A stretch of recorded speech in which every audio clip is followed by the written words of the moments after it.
누가복음 1장 26절로 38절까지 저와 여러분이 함께 교독합니다.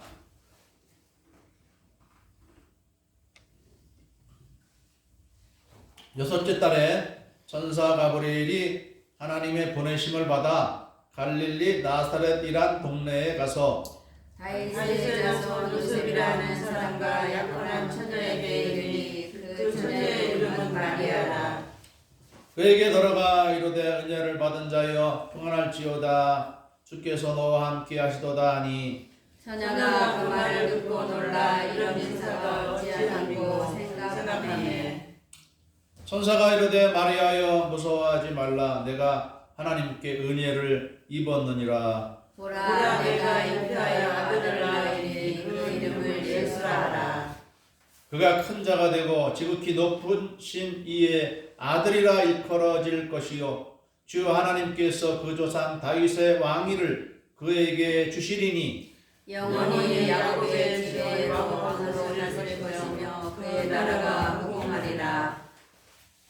마리아가 천사에게 말하되 나는 남자를 알지 못하니 어찌 이 일이 있으리이까. 천사가 대답하여 이르되 주님이 내게 임하시고 지극히 높으신 이의 능력이 너를 덮으시리니 이러므로 나실과 거룩한 이는 하나님의 아들이라 일컬어지리라. 보라 내 친족 엘리사벳도 늙어서 아들을 배웠느니라. 본래 임신하지 못한다고 알려진 이가 이미 6달이 되었나니 대저 하나님의 모든 말씀을 응하지 못하심이 없느니라. 함께 마리아가 마리아가 이르되 주의 여종이오니 말씀대로 내게 이루어지이다 하매 천사가 떠나가니라. 아멘. 오늘 말씀의 제목은 택하심을 받은 마리아입니다. 이제 성탄절이 이제 한 주간 앞으로 다가왔죠. 그래서 이번 주일과 또 다음 주일과 또 성탄절 월요일에 우리 연속해서 성탄절에 관계된 말씀을 전하려고 합니다. 이 성탄절 날만 이 성탄절에 관계된 말씀을 하다 보면 너무 부족합니다. 시간이. 그리고 또 12월 한 달은 예수님께서 오신 그 성탄의 날을 즐거워하는 달이기 때문에 오늘 제가 특별히 이렇게 이 택하심을 받은 마리아에 대해서 말씀하려고 합니다. 그 성탄절이 다가오면 이제 과거에는 길거리에서 그때는 그 음악 지식재산권 이런 게 없었기 때문에 마음대로 막 틀어놓고 그랬죠. 지금은 이렇게 마음대로 틀을 수 없는 것이 다 그 재산권을 다 이제 돈을 내야 되기 때문에 그냥 못 틀고 있는 상황이죠.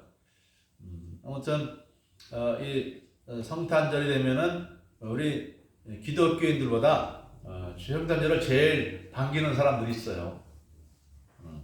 백화점, 마트 이런 데서 선물을 많이 팔아서 수익을 올리려고 교회보다 더 먼저 성탄 표시를 하고 그러죠. 성탄절이 무슨 날인지 잘 알죠? 성탄절이 무슨 날인지 모르는 사람들도 있나요? 대부분 다 알죠. 성탄절이 무슨 날이죠? 누가 탄생한 날이죠?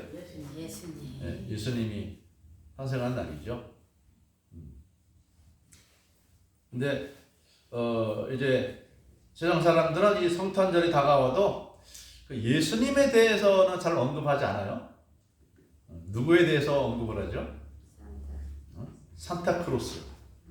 산타크로스 할아버지가 주 대상이에요. 그래서 방송에서도 예수님 이야기하면 그 종교 이야기니까 안 된다. 산타클로스는 되는 건가요? 산타크로스하고 성탄절하고 그렇게 관계가 있어요? 그렇게 큰 관계가 없어요. 사실은.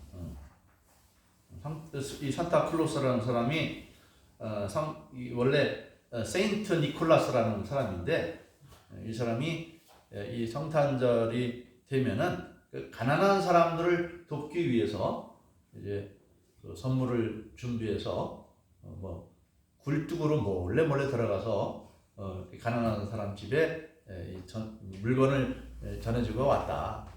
그런 어떻게 이제 뭐 소문이 돌아가지고 이 세인트라는 말을 붙였죠. 세인트라는 말은 성스러운 분이다.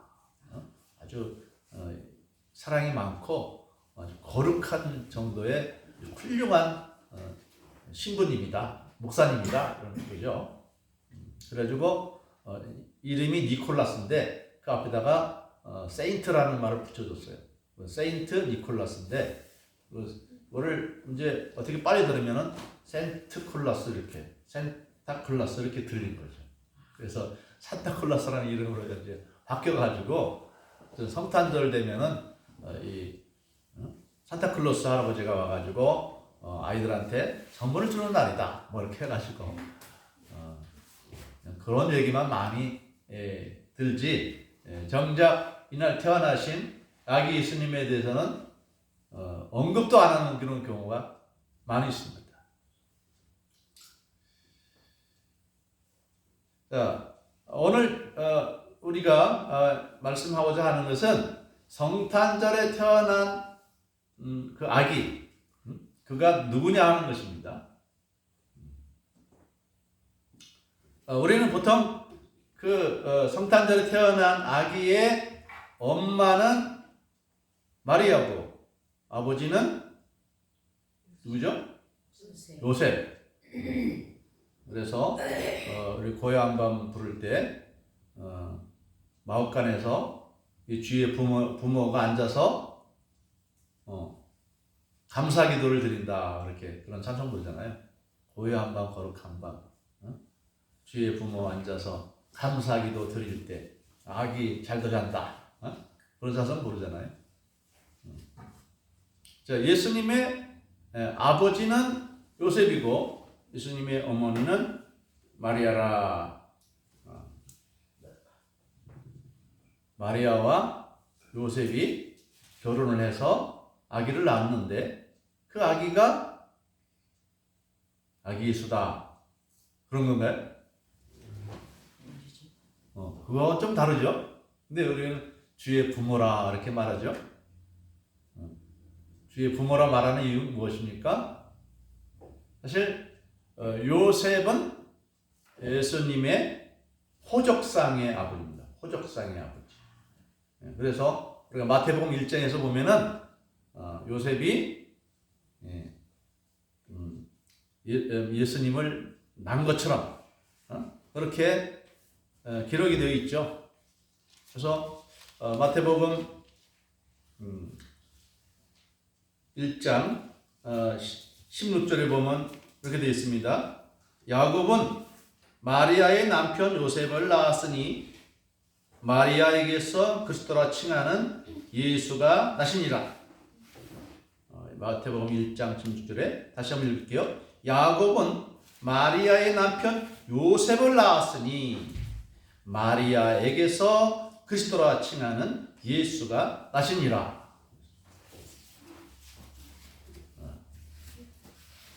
요셉이 마리아와 더불어서 예수님을 한 것처럼 이렇게 어떻게 그렇게 해도 이렇게 읽힐 수가 있겠죠? 근데 우리가 오늘 말씀에 보면은 예수님은 그런 분이 아니라는 것을 알 수가 있습니다. 자, 예수님을 이제 잉태하는 그날이 되겠죠? 그날 밤에, 그날 밤인지 낮인지 모르겠어요. 아무튼 이 마리아가 가브리엘 천사를 만났어요. 가브리엘 천사가 마리아를 찾아갔어요. 그 시간이 어떤 시간인지 알 수는 없으나 꿈은 아닌 것 같아요. 꿈에 만났으면 꿈이라고 말을 하죠. 마리아의 약혼자였던 이 요셉에게는 천사가 꿈에 나타났어요. 꿈에 나타났다고 분명히 기록되어 있습니다. 근데 이 마리아에게는 이 천사가 꿈에 나타난 말도 하지 않고 있습니다. 그 이름도 분명하게 말하고 있습니다. 천사 이름이 있는데 천사 이름이 무엇입니까? 예, 가브리엘이라는 천사입니다. 가브리엘이라는 천사. 그래서 26절에 보면 여섯째 달에 천사 가브리엘이 하나님의 보내심을 받아 갈릴리 나사렛이라는 동네에 가서 그렇게 말합니다. 그래서 여섯째 달이라고 하는 것은 이 천사가 세례 요한의 아버지에게도 나타났어요. 세례 요한의 아버지는 사가랴라는 제사장인데 이 나이 많은 제사장입니다. 사가랴도 나이가 많고 그의 아내인 엘리사벳도 나이가 많은데 아직 자식이 없어요. 천사가 찾아가 가지고 이제 내 아내가 엘리사벳이 아이를 낳게 될 것이다. 그래서 정말 엘리사벳이 임신을 하고 6개월이 될 때를 말합니다. 근데 이 사가랴와 엘리사벳이 낳은 아기는 보통 사람이죠, 사람. 사가랴와 엘리사벳과의 혼인 관계 속에서 세례 요한을 낳은 것입니다. 아브라함이 그 아내 사라를 통해서 백세의 아들을 낳았죠. 그 아들 이삭은 비록 나이가 많은 두 사람이었지만은 하나님께서 아이를 낳을 수 있는 특별한 은총을 줘서 낳은 아기입니다. 그런데 오늘 본문에 보면 마리아의 경우는 조금 다릅니다. 조금 다른 게 아니라 아주 많이 다릅니다.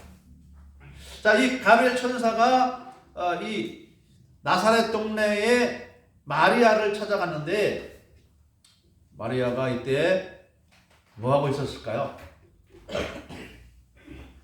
가브리엘 천사가 사가랴를 만날 때는 사가랴가 성전에서 분향할 때 성전 안에서 향을 피울 때 천사를 보았어요.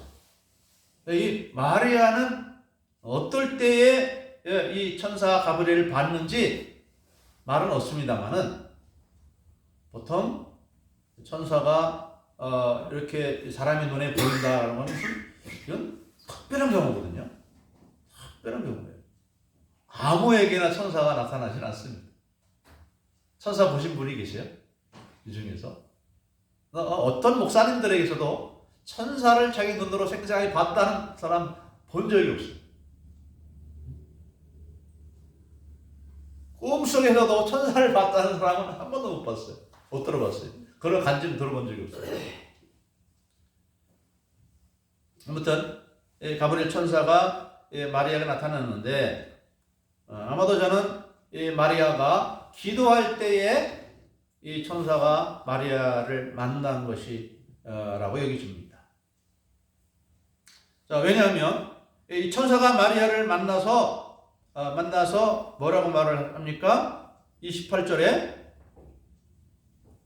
우리 여기 1장 28절에 뭐라고 말을 천사가 은혜를 받으며 평안할지어다 주께서 너와 함께 하시도다. 예. 은혜를 받은 자여 평안할지어다 주께서 너와 함께 하시도다. 이렇게 말했는데 마리아가 어떻게 반응합니까? 29절에 처녀가 그 말을 듣고 놀라 이런 인사가 어찌민가 생각하며 우리 누가복음 1장 12절에 보면 천사가 사가랴에게 나타날 때 나타난 것만 보고도 무서워했어요.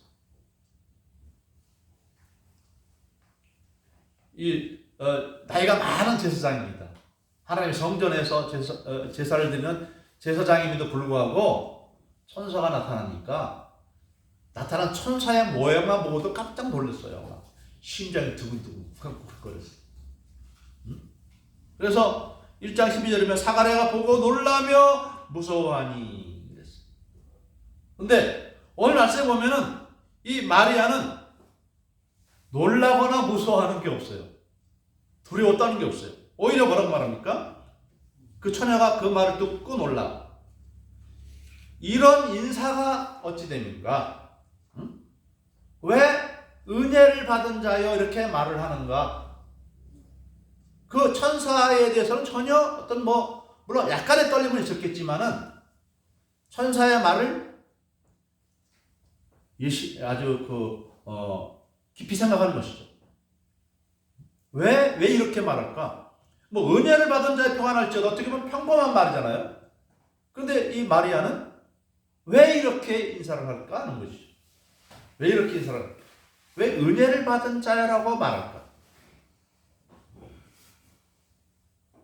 천사를 보았음에도 불구하고 이 마리아가 당황하지 않고 오히려 천사의 하는 말이 왜 그런지를 생각한다는 것은 이미 이 마리아라는 이 여인은 기도를 많이 하는 경건한 처녀라고 하는 것을 알게 하는 것입니다. 기도 중에 신비한 경험도 아마 많이 한 그런 여자가 아닐까 싶어요. 그렇기 때문에 천사를 보면서도 침착하게 천사가 한 말을 유심히 생각할 수 있을 정도로 이 마리아라는 여인은 경건한 여자다.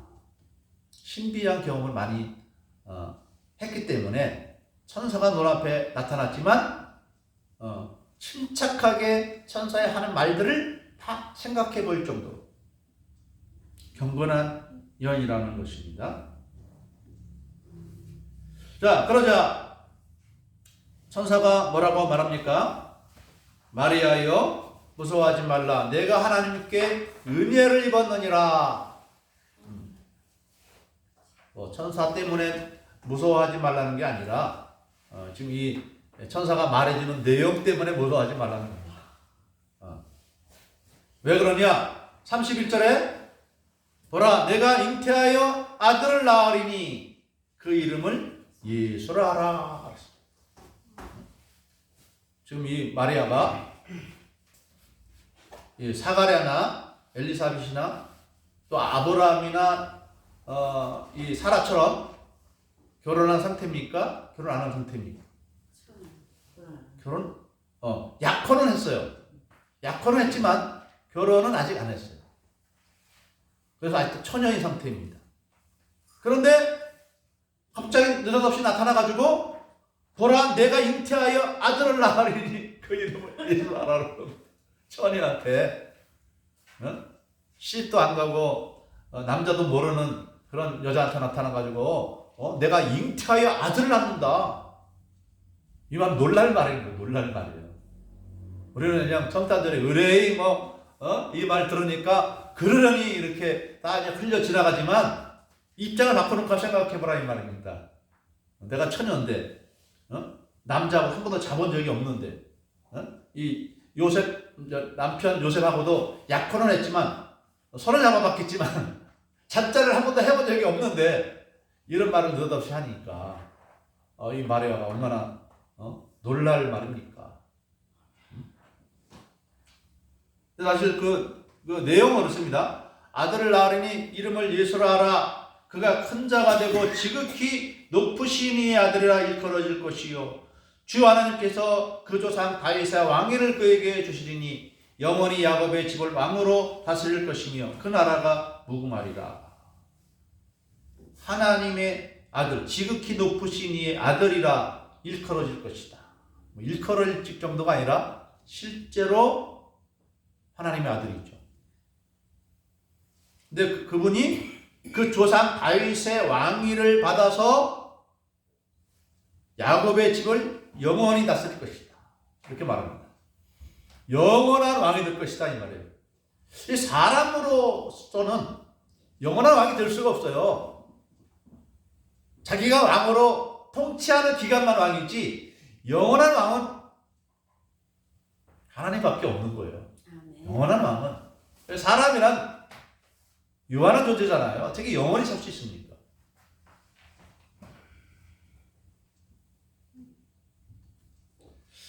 아무튼 이런 말에 이 마리아는 충격을 받는 것이죠. 아직 처녀인 나한테 왜 이런 말을 하시지? 그래서 34절에 마리아가 천사에게 말합니다. 뭐라고 말합니까? 나는 남자를 알지 못하니 어찌 이 일이 있으리이까? 난 처녀인데 어떻게 이런 일이 있을 수 있죠? 뭐 능력을 묻기도 하겠지만은 이유도 궁금한 것이죠. 왜 처녀인 나를 이렇게 잉태케 하는지, 왜 이러한, 아무튼 그러나 이 처녀인 이 마리아가 그 아기를 낳을 때에는 그 아기가 어떤 아기라고 그랬습니까? 지극히 높으신 이의 아들이고 이스라엘의 영원한 왕이 된다.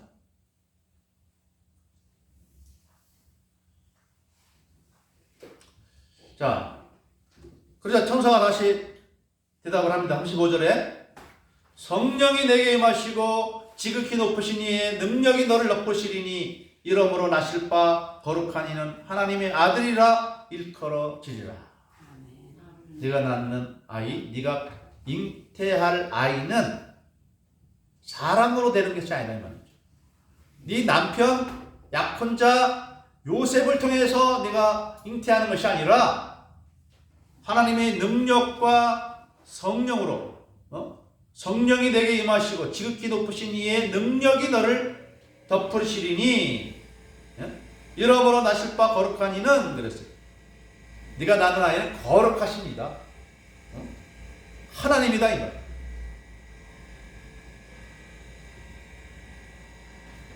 그러면서 36절에 보라 내 친족 엘리사벳도 늙어서 아들을 배웠느니라. 본래 임신하지 못한다고 알려진 이가 이미 6달이 되었나니 그랬어요.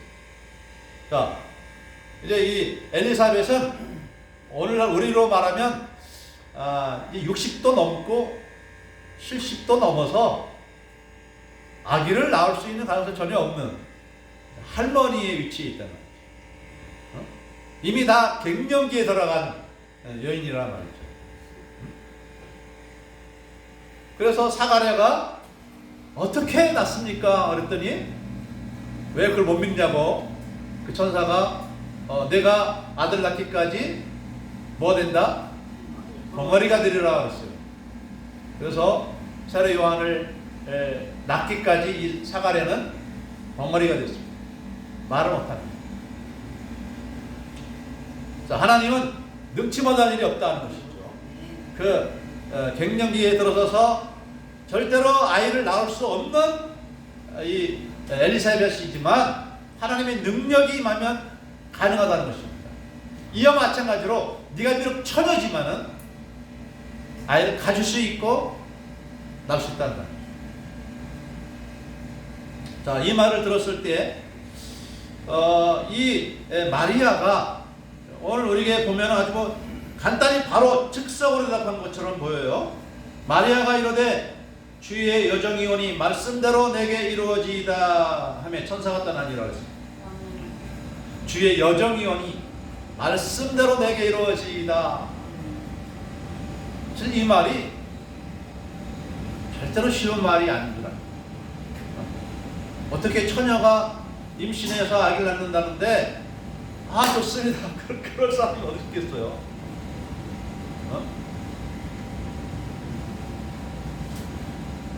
자, 처녀가 임신했다. 그러면은 이 세상 사람들이 하나님의 성령이 임해서 정말 아이를 임신했구나 그렇게 여길까요? 아니죠. 네가 무슨 짓을 했길래 임신하냐 이렇게 당장 나오지. 그러므로 이 마리아가 그렇게 해주세요, 임신하게 해주세요, 이 말은 이거는 많이 생각하고 한 말입니다. 이거는 자기가 임신함으로써 앞으로 자기에게 다가올 일이 무엇인지 예측할 수 없는 그런 상황에 들어가는 거예요. 그런데 마리아가 이런 말을 듣고 주의 여정이오니 말씀대로 내게 이루어지이다 하는 말은 하나님에 대한 전적인 신뢰입니다. 신뢰. 내가 이 아이를 가지게 돼서 내 인생이 어떻게 될지. 왜냐면 지금 요셉도 모르는 상황이잖아요. 요셉이 허락받는 것도 아니잖아요. 요셉도 모르는 상황에서 이 일이 이루어지는 것인데, 장차 그 약혼자 요셉이 어떻게 나올지도 모르고, 또 자기 그 나이 드신 부모님들이 자기를 보고 어떻게 대할 줄도 모르고, 자기의 미래의 상황에 대해서 전혀 알지 못하는 상황 가운데서 이 말을 한 거예요. 내가 이 일 때문에 어떠한 수치와 고통과 어려움이 있을지 모르지만은 전 모르겠습니다. 하나님께 맡깁니다. 알아서 해주십시오. 제가 주님의 종이기 때문에 다 오케이입니다. 다 예스입니다. 이 말은. 이 결단의 말이에요. 결단. 여러분, 순종하기가 어려운 순종이에요. 지금 말도 안 되는 순종입니다.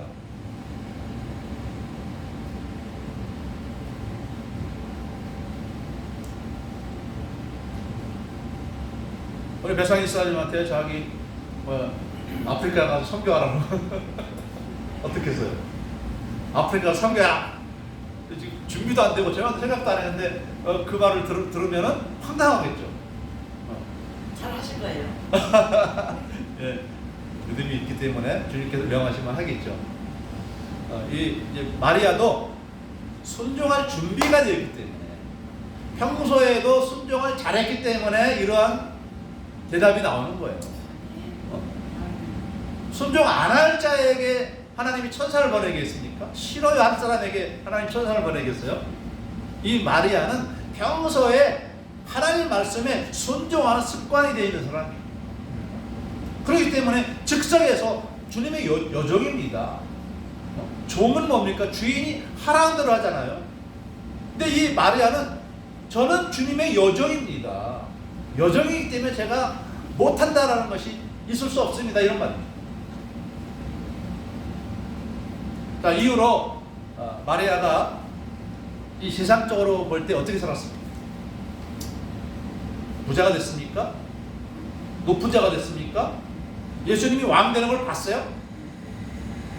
마리아는 이 세상에 살면서 예수님 때문에 그냥 뭐 더 좋아진 것도 없어요. 그냥 나중에 이제 요셉과 결혼해서 자녀를 낳고 평범하게 살았어요. 그냥 평범한 아줌마로 살았어요. 그 남편 요셉은 뭐였어요? 목수. 목수의 아내로 아주 서민으로 평범하게 살았어요. 세상적으로 또 부유해지거나 높아지거나 뭐 권력과 부귀영화를 누린 것이 전혀 없어요.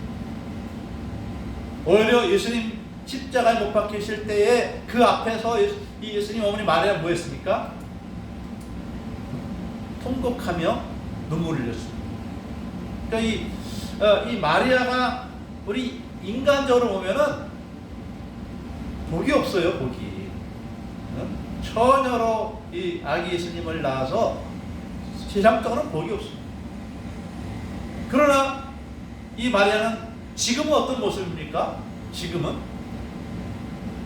하나님이신 예수님도 어머니라고 부름을 받아요. 예수님을 낳은 어머니는 영원한 어머니 아니에요. 예수님 비록 하나님이시지만 당신의 그 육체를, 지금도 예수님은 하늘에서 부활한 육체를 가지고 계시잖아요. 부활한 육체를 가지고 계신 예수님이에요. 몸을 벗어버린 게 아니에요. 그렇기 때문에 이 마리아는 영원한 어머니예요. 그러다 보니까 이 천주교에서는 너무 이 마리아를 높여서 어떤 얘기를 하냐면 마리아는 영원한 처녀다. 마리아에게 뭐 아들이 있고 딸들이 있다고 하지만은 데려다 키운 거야. 마리아는 영원한 처녀다. 천주는 그렇게 가르쳐. 마리아 처녀서 무흠설, 전혀 의미 없는 마리아다. 마치 이 마리아는 이 하나님 다음으로 놀라운 그런 신적 존재를 여깁니다. 그래서 마리아는 승천했다 이렇게 믿습니다. 마리아 승천설입니다. 그리고 이 마리아는 예수님과 가까운 데 있어가지고 이 마리아에게 기도를 하면은 마리아가 예수님께 다 전해준다는 거예요. 그래서 마리아가 기도합니다. 마리아 상을 세우고 그 앞에서 기도합니다. 마리아에게, 성모 마리아에게 드리는 기도라는 노래도 있잖아요. 성모 마리아요 하는 노래도 있어요. 기도성입니다. 너무 높인 거죠. 너무 높인 거죠. 신격화한 것이죠. 그 정도는 아니에요.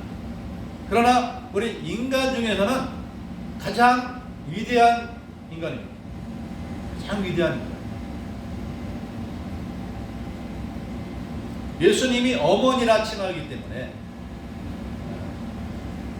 하나님의 어머니 이렇게 말하는 사람도 있어요. 누가 말합니까? 하나님의 교회라는 장기자라는 사람이 자기는 하나님의 어머니다.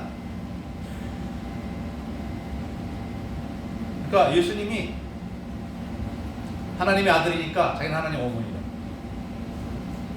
이렇게 이상한 말을 하는 그러니까 어떤 쪽이 너무 높여서 이 마리아를 신으로 신격화하는 사람이 있고, 또 어떤 사람은 또 자기가 하나님의 어머니라 이렇게 말하는 사람도 있죠.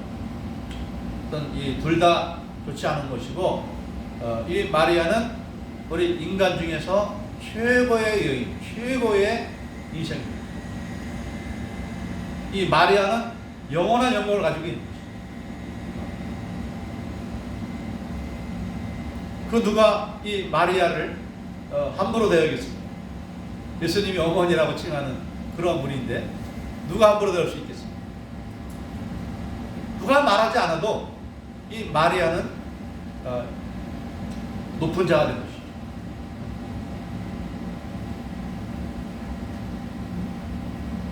중요한 것은 이 마리아가 하나님께 택하심을 받았다는 거예요. 택하심.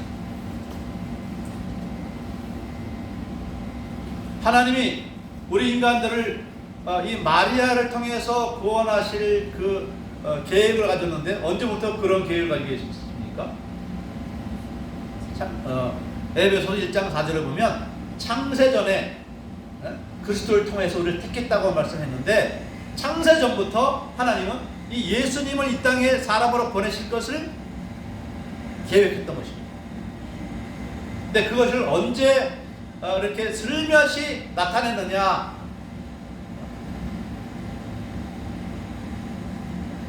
아담의 아내 하와를 뱀이 유혹을 했죠. 선악과를 먹게 했잖아요. 그 뱀 속에 마귀가 역사를 한 것입니다. 그래서 이 하와가 거기에 속아서 선악과를 먹고 남편도 주어서 아담도 먹게 됐죠. 그래서 하나님이 하와를 저주하고 아담도 저주하고 또 이 마귀도 저주했어요. 그때에 예수님이 그 뱀에게 하신 말씀, 즉 뱀 속에 있는 마귀에게 하신 말씀이 있는데, 그것이 바로 창세기 3장 15절 말씀입니다. 창세기 3장 15절에서 예수님이 뱀을 향해서 하시는 말씀인데 실제로는 이제 마귀죠. 3장 15절을 보면 내가 너로 여자와 원수가 되게 하고 내 후손도 여자의 후손과 원수가 되게 하리니 여자의 후손은 내 머리를 상하게 할 것이요 너는 그의 발꿈치를 상하게 할 것이니라. 여자의 후손은 내 머리를 상하게 할 것이고 너는 그의 발꿈치를 상하게 할 것이다. 이것이 바로 이 처음으로 나타난 하나님의 이 구원의 계획에 대해서 말씀하신 것입니다. 여자의 후손이 올 것이다. 여자를 통해서 예수 그리스도를 보낼 것이라고 하는 말씀인 것입니다. 그리고 또 이사야 9장 6절을 통해서 하나님이 아기로 태어날 것도 예언해 주셨습니다. 근데 그 아기를 낳을 여자로 누구를 선택했느냐? 바로 마리아를 택했다고 하는 것입니다. 하나님은 어떤 사람을 택합니까? 첫째, 경건한 사람이죠. 마리아처럼 평소에 기도 많이 한 사람이죠. 둘째로는 순종의 준비가 되어 있는 사람입니다. 우리는 하나님 말씀은 좋은데 못하겠습니다. 그런 경우가 많잖아요. 10계명과 3계명 줬는데 다 못 지키겠는데요. 한두 가지, 서너 가지 못 지키겠는데요. 전 어떤 건 제 마음대로 좀 해야 되겠는데요. 그렇게 상당히 많이 있잖아요. 어? 거짓말을 하지 말라 그러는데 이번에 좀 거짓말 좀 해야 되겠네요. 탐심을 가지지 말라 그러는데 탐심대로 좀 해야 되겠습니다. 살인하지 말라 그랬는데 이번에는 좀 욕 좀 해야 되겠습니다. 행패 좀 불어야 되겠습니다. 내 부모를 공경하라고 그랬는데 이번에는 좀 안 되겠네요. 상황이 안 좋네요. 이렇게 우리는 변명한 경우가 얼마나 많습니다.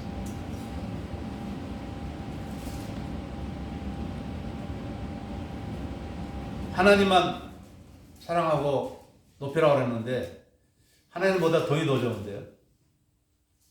돈이 저희 우상인데요. 그런 경우가 얼마나 많이 있습니다.